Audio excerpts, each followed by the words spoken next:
day for Daily Clout. I'm here with Lieutenant Governor Kathy Hochul, who is doing something, in my view, incredibly exciting. She's made time in her busy schedule to come to CUNY's School of Professional Studies to speak to a group of grassroots would-be candidates from all walks of life, specifically women, to encourage them to run for office, and better than that, from our point of view at Daily Clout, to give them really hands-on guidance and wisdom about how to do so. Welcome, Lieutenant Governor. Thank you very much. So happy to be here. We're so happy to have you. So let me start with you. You're facing a re-election, and are there challenges ahead that you want us to know about in case our 5.5 million Twitter impression readers want to support you and know about your agenda? Thank you. I appreciate that, and I come to places like this because I am so acutely aware of how few women there are in elective office.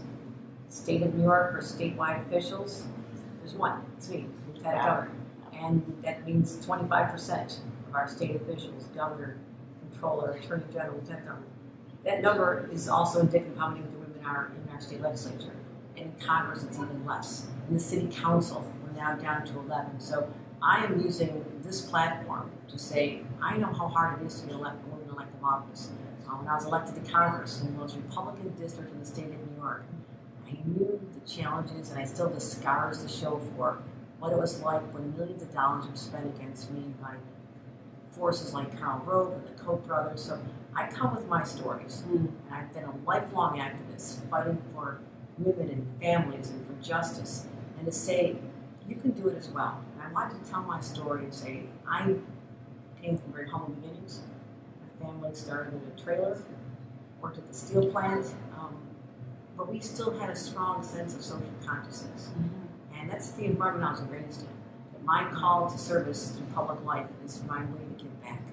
So I want to make sure that I give the secret sauce and tell these women that I did it, you can do it, and I'll be there for you. And that's what I'm going to use, continue to use the position of Lieutenant Governor, as well as working to create jobs and opportunity, workforce development to give people the skills they need. We also take on the heroin opioid issue. That is, I'm the co-chair of the task force on this. And I lost a nephew, and I know the pain that families are going through. So I'm using personal experiences, my work with Governor Cuomo. I'm promoting criminal justice reform, bail reform, environmental justice, and a lifelong life experience to say to these women here, you can do this as well, and we need your voices.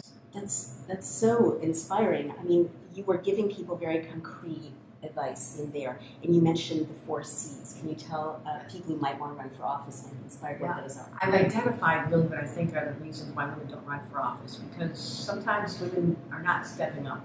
One is confidence. You have to have confidence in yourself if you want to be a leader. Otherwise, why should people follow you? And a lot of that is internal.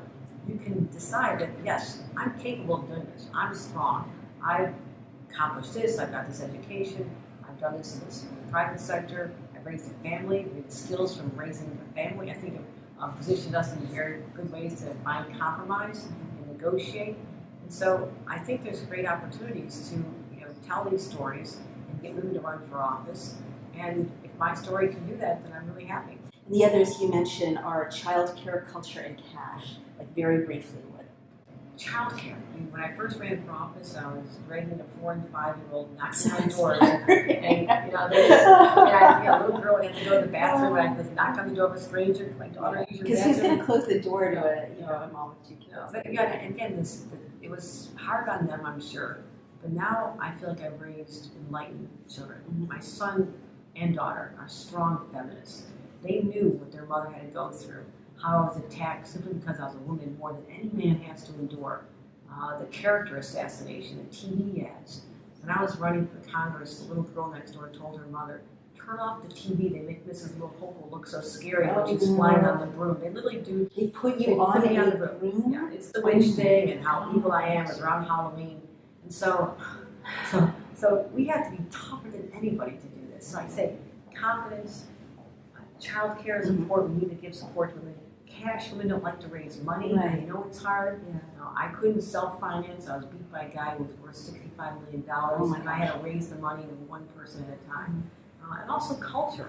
What do you mean by that? Culture, there's still not a sense on part of women that they're going to go into an environment that values them. And I've been in so many rooms where I'm the only woman there. hearings in Congress, talk about women's issues. Why am I the only woman sitting here? I was on the Armed Services Committee. I went to Afghanistan. Sat down with women in the military who were being subjected to sexual assault. They told me stories they would never tell a man. So we need to get into positions of power. Burst our way through. We have to change that culture. Change it quickly so the next women say, she did it, I can do it too. I really liked how you said that women at your level are not in politics or not at each other's throats, but actually supporting each other because you know that a rising tide lifts all boats. Oh, how did you say it? 2 nights ago, I was at an event to help Amy Stewart Cousins become the Democratic leader and evolve into the majority leader. We're going to do that. Oh, wow. We're going to take that to Senate. I've been working on races all over the state to make that happen. But in that room, the Senator Kirsten Gillibrand, myself, and other elected women, all part of the system. If we look at each other, we know we've been through the same treatment, the same sense that, you know, what are you doing here? This is the guys here. It's shocking to me as someone who's been working to elect candidates since I was in high school, that we're not in a better place. Right. And I'm not giving up because I'm an optimist by nature, and I'm going to continue fighting to get more women's voices heard because we care about issues like paid family leave and child care issues and minimum wage increases and education, issues that the governor and I have been championing. But I'm excited about this room I saw today. I can see in their faces that they want to do it. I mean, they had great questions, and I'm going to help them. I mean, another woman came to me today. She said she's running because I spoke to her. I saw that. I got that. That's amazing. You can't script a moment like that. That's amazing. I really, you know, I worked on economic development for the governor, and the two of us have been creating jobs all over the state and a lot of issues. But when it comes down to how my position is, influence people most directly is inspiring women to run. I believe, and to me is a very satisfying.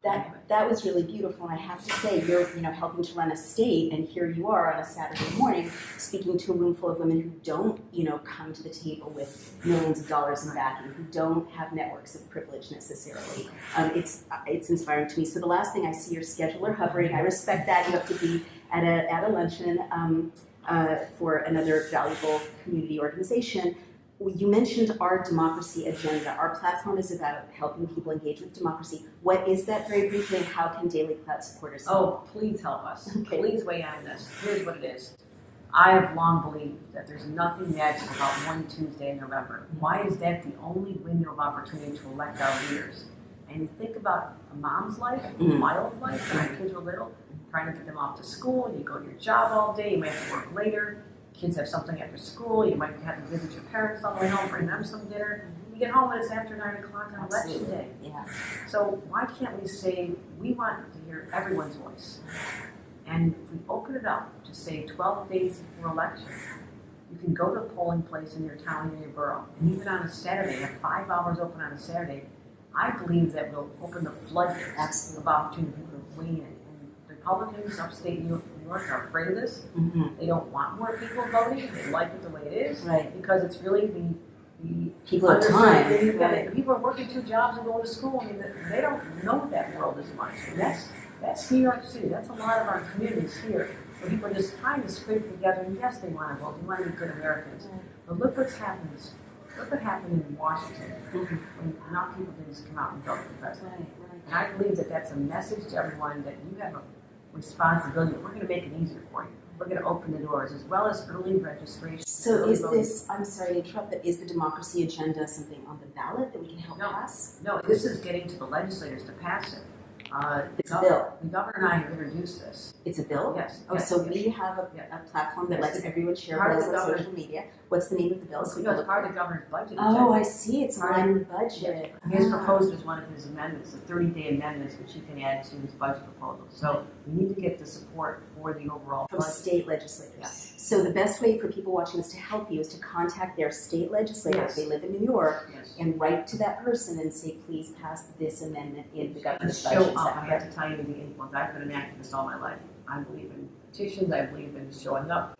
When you say showing up in the district office, I'm drilling down because this is what we do. Go to the district office and say, I want to know, myself and my 1,000 friends here. And how do you document that you have 1,000 friends? You bring a petition, have everyone sign it? An online petition? An online petition. I mean, I've been elected office, every level of government, federal, state, local, county. We listen to the people people who contact us. Right. And you need to know that that is a great point of influence. And say, if you don't support but a random phone call isn't as effective as showing up at the district office with a petition with people's names. Is that correct? I'm all of the above. Yeah. Okay, great. Weigh in on a phone call. Right. I used to keep track of how many people called on different issues. Just to know, you have to have pulses. I hear when I go out to little restaurants and diners and places to talk to people. So there's different ways to get to your legislature.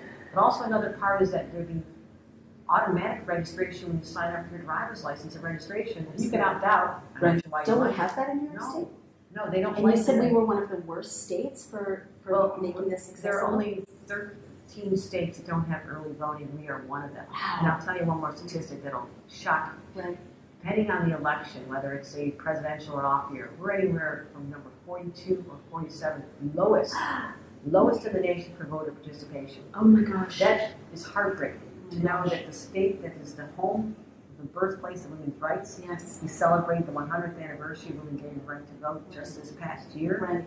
And the people who came before, Frederick Douglass, who worked with Susan B. Anthony and others, we have to honor the legacy in a very profound way, and opening up the opportunity to vote on election day is part of our responsibility. Absolutely. So it's called the Democracy Agenda. Can people go to a website to find out more about it? Yeah, go to the governor's site, look up Democracy Agenda. We can get you information as well. So knowledge is power. Thank you for educating. Thank you, Lieutenant Follow you, Governor. and I think we're going to get this one done. It's so exciting. I know that everyone watching is really, whatever their point of view or background politically, they've got to be inspired by what you've shared with us today. Thank you, Dan. Appreciate it very much. Good luck in your run. Thank you.